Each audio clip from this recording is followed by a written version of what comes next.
and welcome back to part 2 of this tutorial showing you how to make these paper bead snowflakes, which I think just look gorgeous, and I'm really looking forward to using them this year. So what I have for you and what you're going to need in order to make them is you're going to need these snowflake forms. There are tutorials online that show you how to make these. These are soldered, so unless you have a soldering gun, you're not going to make them quite like these, but you can make them from wire. So you can make them. Don't let this be the thing that stops you from making them because you haven't got access to these, but I will leave a link below which will show you how to get them from my Etsy store. What I wanted to just show you is that sometimes people do get a little bit upset when things turn up and they're a little bit bent, but this is wire. It soon straightens out, and by the time you've got beads on there, you would be none the wiser that ever there was a little bit of a kink in there. So don't worry about that. I also just wanted to show you the size of this. So for my centimetre people, these are, each arm is 4.8 centimetres, or it is 10 centimetres across the entire thing. And for my inch people, it is nearly 2 inches, and one arm, and across the whole thing it's about 4 inches. I'm not the best on inches, so you kind of have to forgive me when I sort of said it was sort of 2 inches, because I'm not really quite sure what those little bits are. And what I have done is I decided I would take one of the arms, and I already had cut up these strips, and I thought, yeah, I could probably fit 2 of them on there with a little something in the middle. So the strips that I have used for these measure, because I didn't tell you that in the last tutorial, these strips measure, let's just take one,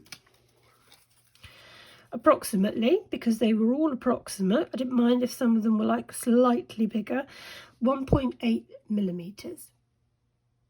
So 1.8 centimeters rather is how wide they are at the largest point, and in inches that is about 3/4 of an inch, I think is what you might call that. Nearly 3/4 of an inch, give or take. And for each bead I used 3 of them, and if you want to check out the previous tutorial, I will leave a link above somewhere up here which will take you to the previous tutorial which will show you how to make these beads. But now we're going to crack on. So that is what they originally look like. This is after a nice little bit of treatment on them, and now we're actually going to build our snowflake. So it doesn't really matter which side you start from, because there is always going to be one bar that's at the top. So I'm going to start with this one here, and what you're going to do is first of all you're going to put your one bead all the way down to the bottom. And when you're planning your snowflake, what you need to do is you need to bear in mind that you have got to put all of them around. And if you can see here on the one I've made, this one, this one, this one and this one sits up a little bit from the others.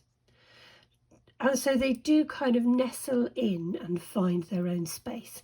And you want it to be quite a tight fit. You don't want them to be jiggling and moving around. You want it to be a nice solid construction. And so that's that. I don't know if you can pick up the glitter, but it really is sort of quite fine grain. I know it's on my fingers.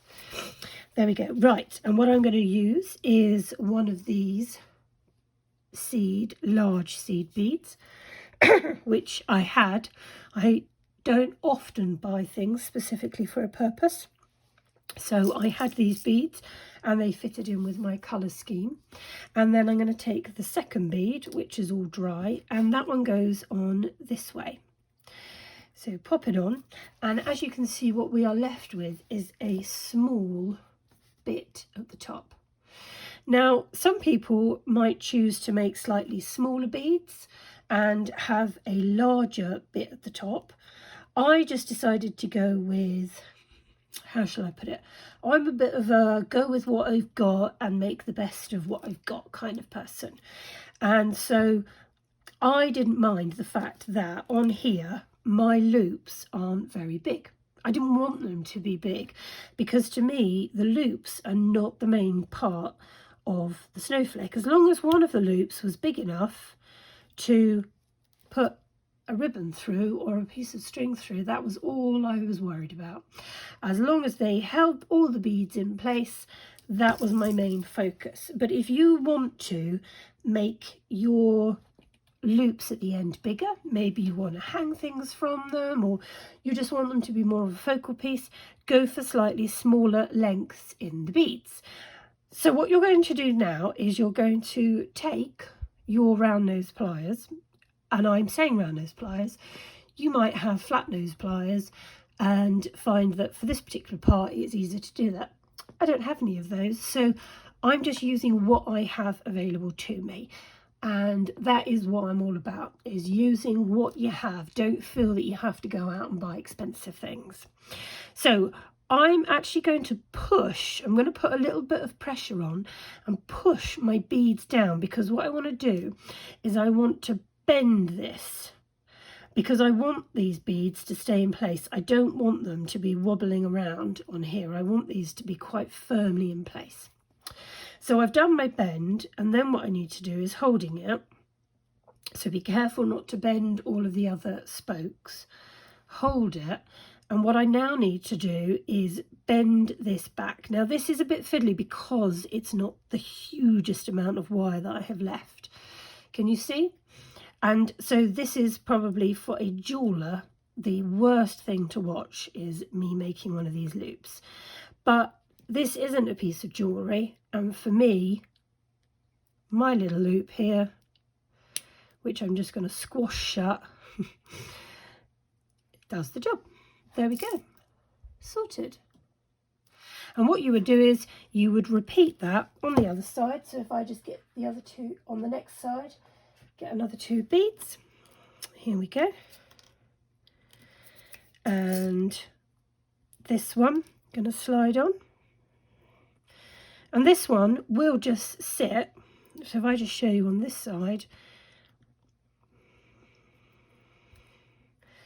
you can see that these ones just do sit just slightly above where this one was sitting. They do find their own place. But I don't want to put that one on there, because what I want to do is I want to do this side. Pop it on here. Pop this bead on this side. And this is why we made them flat. And this is why I wanted them to be flat. And again, what I'm going to do is I'm going to hold it in my hand, and I'm just going to put a little bit of pressure on here before I twist, because I want to make sure that they are definitely, that all of this is definitely firm. And I'm going to twist it back on itself. Again, holding it in place. I'm going to squeeze it closed so that nothing falls off, and there we go.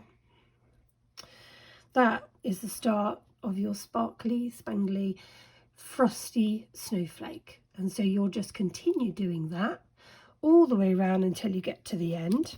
And then you can choose on a ribbon or something in order to string yours up. This is just temporary because this was all I could find at the time, but I'm thinking,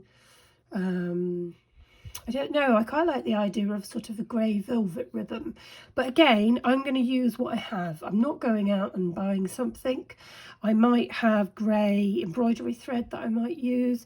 It depends. I might have some turquoise. I'm just thinking something sort of frosty, might look quite nice, but this was what I had at the time. And so this is what I'm going to use. So there we go. I hope you liked this tutorial.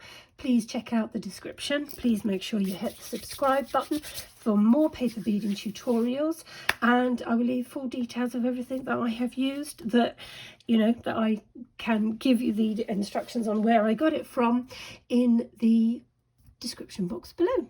So thank you very much for joining me.